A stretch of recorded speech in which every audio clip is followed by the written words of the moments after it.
Hello, dear children. Today I'll be talking to you about Francis Bacon's one of the very famous essays of studies. Now, Francis Bacon was born in 1561 and he died in 1626. He got his higher education from the Cambridge University and he belonged to a very renowned and influential political family of England. In fact, after getting his education, when he returned to England, he had also studied law and became a lawyer. He was an amateur scientist and he published books on religion, politics, law, philosophy, and nature. And as at the same time, I would like to say that his Advancement of Learning and Novum Organum were very famous books that give a complete discourse about the study of human knowledge. His essays, the title of the collection of essays that he wrote, were published in three editions.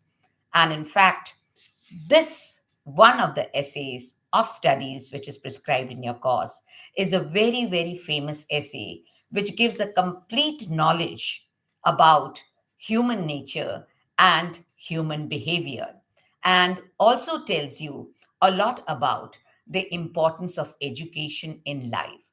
And there are many phrases and the sentences that he uses in this particular essay, which have become almost a maxim or a proverb, you can say. In fact, the very first sentence of the essay is that studies serve for delight, for ornament, and for ability.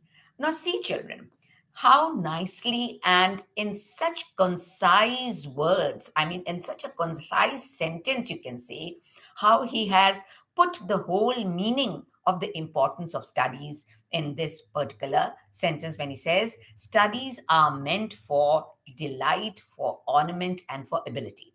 Now, when you talk of studies for delight, why do you read? You read simply in order to, first of all, in a state of your retirement, in a state of your leisure, you want to take up books and read for the sake of pleasure, to give you pleasure. And then at the same time, if you read for ornament, that means you are not expert. I mean, you just want to increase your knowledge, or in fact, you want to show off to the world that, see, I'm a voracious reader and I've read so many books. But how much knowledge do you attain from those particular books? But when you say that you read books for the sake of increasing your ability, that means you are able to converse, you are able to put it into discourse, you are able to exercise your mind. In fact, you are able to give your critical opinion about a particular subject. And then he says, experts men can execute and perhaps judge the particulars. That means if you are an expert in studying books on pertaining and reading them for the sake of knowledge, then you are able to give your opinion like an expert. And who becomes an expert? Not only a person who is a voracious reader and who reads a lot, but a person who is able to understand and critically evaluate and judge a particular book. So, an expert person has an experience and he's able to give his advice, and the general counsels, you can say, the plots and the mind. If you are reading it for the sake of counseling, then you're partialing, or you can say you are using those plots and marshalling the affairs of that particular books, which come from those that are, and you can give that counsel, you can say, or you can marshal the affairs only when you are learned in that particular subject. And at the same time, he says that too much studies is a sloth, and to use them too much for ornament is affectation. To make judgment wholly by the rules is the humor of a scholar. Now, to spend too much time in studies, that means if you want to spend hours and hours in reading without understanding and without putting those things into your practical experience, naturally, he says that is not reading. He doesn't call it reading at all. And to use them too much for ornamenting, that is for the. Why do you wear ornaments? You wear ornaments in order to decorate yourself. in order to look good, but they have not much meaning, or they are not much related to your character as such. In the same way, when you read too many books for the sake of ornament, then you are making it only for the sake of decoration. But he says that to make judgment wholly by the rules is humor or of a scholar, he says. So they perfect nature studies, he says, they perfect nature, and they are like natural plants. Now when you grow, I mean, sow seeds, naturally you have to make after sowing the seeds, you have to breed, you have to prune, and you have to give water, you have to give sunlight and good soil to those plants. You have to keep pruning them, weeding out the you can say the weeds from the plant, in order to give space to the plant to grow up. So in the same way, when you study, and when you empire, or rather try to empower your knowledge with the help of the books, then you have to make use of those particular studies with the experience also. And he says, crafty men, another important sentence that become a proverb is, crafty men condemn studies, simple men admire them, and wise them use them. As now, crafty are very clever. I mean, those people who are clever, he says, crafty men condemn studies. That means they give more importance to their own work or to their own knowledge. And in fact, they do not owe much to the knowledge that they have gained from the books. So they condemn, but simple men only admire them. Simple men admire them, meaning to say that, well, they will accept the presence of the books, the presence of the knowledge which they have attained from the books, but they are not able to contribute much with their critical opinions and with their critical judgments in the book. But wise men are those, and wise and intelligent men. When you talk of intelligence in a person, the youth can be intelligent, the man can be intelligent in his mature stage. But wisdom, when you talk of wisdom, then you only talk of old people. Why? Because it is the old men, or the grown up men, the really mature men, who have gained much from their experience. And that is why you say that all men cannot be wise. All men can be intelligent, but all men cannot be wise, because wisdom comes only from experience. So wise men use them. That is, they make use of their studies in order to put their own experience into the combine their experience with the knowledge, and make contributions in the field of education, and give advices. And at the same time, Bacon says, read not to contradict and confute, not to believe and take for granted, not to find talk and discourse, but to weigh and consider. He says, read not to contribute. That is, all the time, if you're critical in the sense of contradicting statements, or contradicting the knowledge that you have gained, then you are not a good reader. Because do not read a book simply because you are ready to make adverse comments on that book, or you are able to criticize, or you are able to condemn a particular thing. But at the same time, when you are reading a book, he says, do not put your whole soul belief in what you read also. That is, don't take it for granted whatever is written in the book.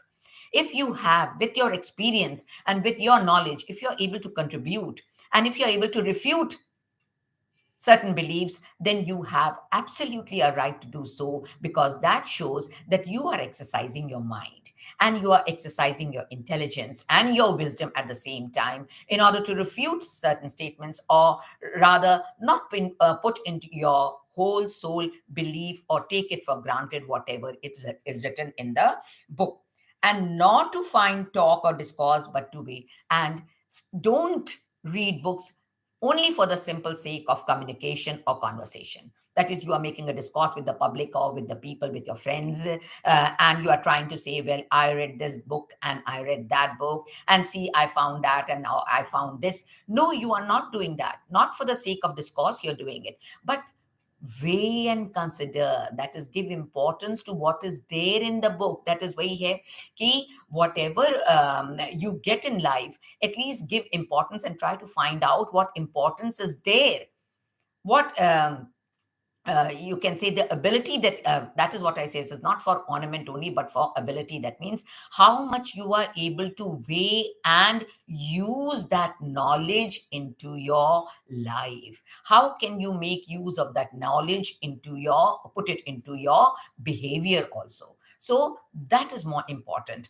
the how much you are able to consider the book to be of importance in the contribution of your particular knowledge, not only your knowledge, but also the knowledge of the public also. And he says, some books are to be tasted, others to be swallowed, and some few to be chewed and digested. And he says, well, he does not read that, Bacon at the same time, does not read all the books in the same category. He says some books are to be chewed only, are to be tasted only. I mean, if tasted, that is only for the sake of reading, only to find out what is there in the book and what is the opinion of the author in that particular book. You're just reading it in order to taste, isn't it? To find the taste of that thing, whether it is to your liking or whether it is to your dislike, whether you dislike it. But some are to be chewed. That some books have really good knowledge in them, and that means like food. When you partake of food in the mouth, it is not only for the tasting of the food, but then you have to see what minerals and what vitamins are helping you to make your body more beneficial, more nutritious, and what nutritions are being provided to your body for your growth and for your development. In the same way, you can take of the books, that is, just don't read them for the sake of tasting them, but some have to be chewed properly, some have to be understood properly, and some need to be digested. And you have to chew things in order to give a proper digestion to the food. In the same way, some books have to be properly chewed and digested. That is, you have to inculcate that feeling within you, that intelligence, that wisdom within you, so that you are able to incorporate that particular wisdom, that particular knowledge which the book is able to give you. So he says that some few are to be read wholly and with diligence and intelligence. And good books, what is the definition of a good book? That good book which should be read with diligence and should be read wholly and with attention. Some books, at the same time, he says, may be read by deputy and extracts made of them by others, but that would be only in less important arguments. And the meaner sort of books, else distilled books, are like common distilled waters, flashy things. And he says, well, if you're not, if some people, that they take up books and just flip over the pages and just they read the summaries and the extracts that have been made on that particular book by the other persons. So that is not reading, you say. And some books are like distilled waters, flashy things, and you just go by it, by the cover of the page or by the feel of the pages inside, or the printed matter inside. So they are like flashy distilled water that you are reading. But he says more important is that good books should be intelligently digested and chewed properly in order to give meaning to your life, to your nature.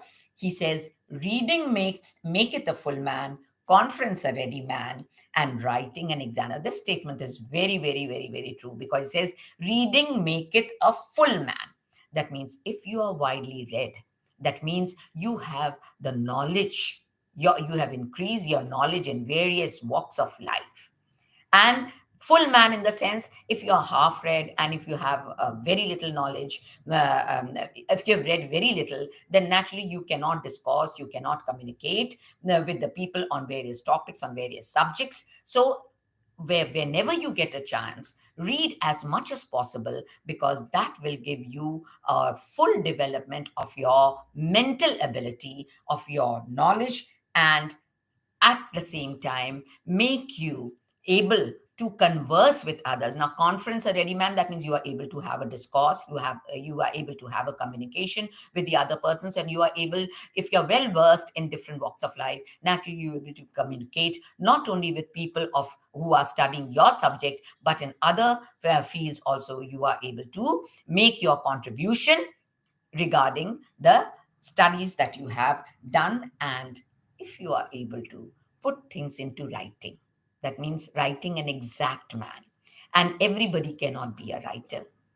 People can be good readers, people can be good communicators, but everybody cannot be good writers. But if you are able to write out, that means you are not only using the knowledge that you have gained from the books, but you're using your creative mind, your imagination, your creative thinking, which you can add with the knowledge that you have gained with the books and produce a book of your own, writings of your own, he says.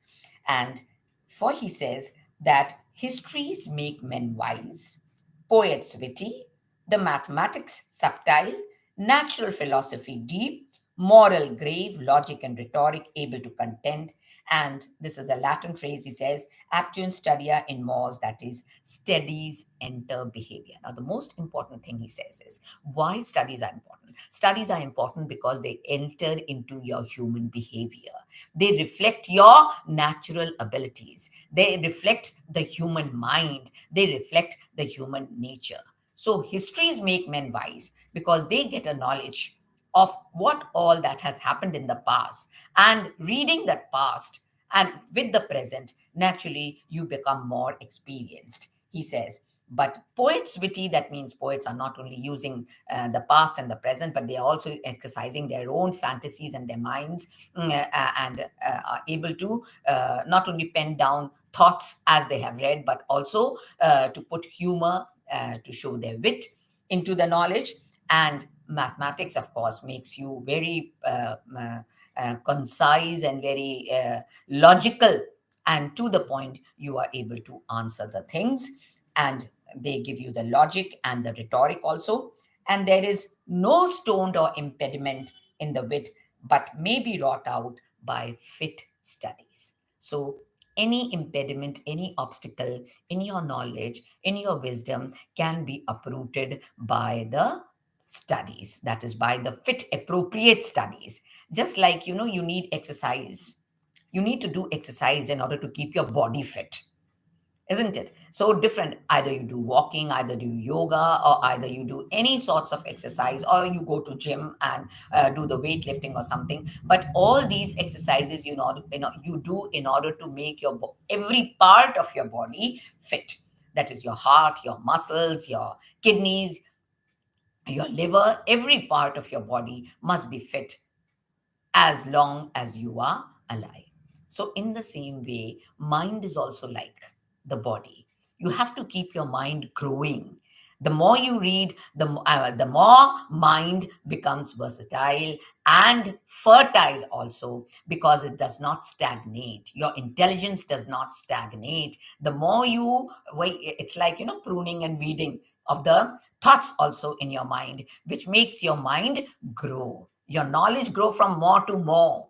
That is more. That is important, he says. So he says, if a man's wit be wandering, let him study the mathematics. And you see, we are, of course, very much subject to waver in mind, and we let loose our thoughts, and sometimes we are not able to concentrate. Now, concentration is also a very important thing. If you're not able to concentrate on your studies, then he says, well, the best thing that to study is mathematics, because when you are studying mathematics, you cannot allow your mind to wander, because you have to find out the solution. There is a problem. You have to apply formulas and your own mind, your own thoughts, in order to seek out a solution to the problem. In the same way, so if your mind is not concentrating on your subject, then be like a mathematician. He says, for in demonstration, if his wit be called away never so little, he must begin away. That means if your mind wanders and it wavers away from the subject, you have to call it back again to concentrate. In the same way, when you are giving the exams and all the time and your mind is wandering, that, well, I have to do this, and you are hearing a music coming from behind you, or a party is going on and your mind is distracted. So from all these distractions, you have to keep yourself away, because you have to give an exam. You have to study at that particular moment. So he says that it is never too late to begin again, to start off, to keep concentrating again and again like a mathematician till you find a solution, he says. And if his wit be not apt to distinguish or find differences, let him study the schoolmen, for they are simony sectors. He says, well, if you still you are not able to find out the differences, then you should be like a schoolman. That is, it is like another Latin phrase is simony sectors, meaning like small hairs, isn't it? How you gather. I mean, it is very difficult. Each strand of hair you cannot collect, isn't it? But if you have to gain a particular knowledge, you should school your mind. Each strand, each strain of hair, and each strain of knowledge should be properly collected and registered in your mind if you want to make use of that knowledge for your particular development. And if he not be apt to beat over matters and to call up one thing to prove and illustrate another, let him study the lawyer's cases. And he says, well, just as the lawyers, what do the lawyers do? They try to prove and disprove, prove their points and disprove the points of the others. So they are very good at arguments. When the lawyers take up the cases, they should be very good at arguments. And how can you make arguments unless and until you are properly educated and aware of those cases and what all that had gone before in the past in similar cases, or what you can add in order to make your case more strong. So, putting arguments and studying things in detail, that will help you to educate yourself much better. So he says, if you are not able to prove matters, then you can call upon your studies like the lawyer's cases. So every last sentence he says, so every defect of the mind may have a special receipt. So he says, it is very obvious we are human beings and our human nature tends to deviate from the track, from the proper line, from the proper guidelines, and we seek the help of our teachers, of our parents, in order to have a proper guidance, in order to study properly. But regarding, and this he says, well, seeking the guidance of the elders is one thing, but seeking the guidance of the good books. And so, good books, reading of the good books, mastering of them, critically studying and acknowledging them, and putting them into practice, executing them, not only digesting them, but executing them. So, will give you a proper benefit in the development of your human nature and in the development of your human mind. So, every defect, whatever defect you have in your mind, like you are not able to concentrate, you are not able to discuss, you are not able to give suggestions, you are not able to give your critical opinion, whatever the reason is, everything will be provided with the help of the books. So, reading is important, and reading makes you a full man, and writing an exact man. So, with this, I will end. I hope you are able to understand the small essay of Bacon's of studies, and in which he has given a very, very good knowledge about the importance of education in life. Thank you so much.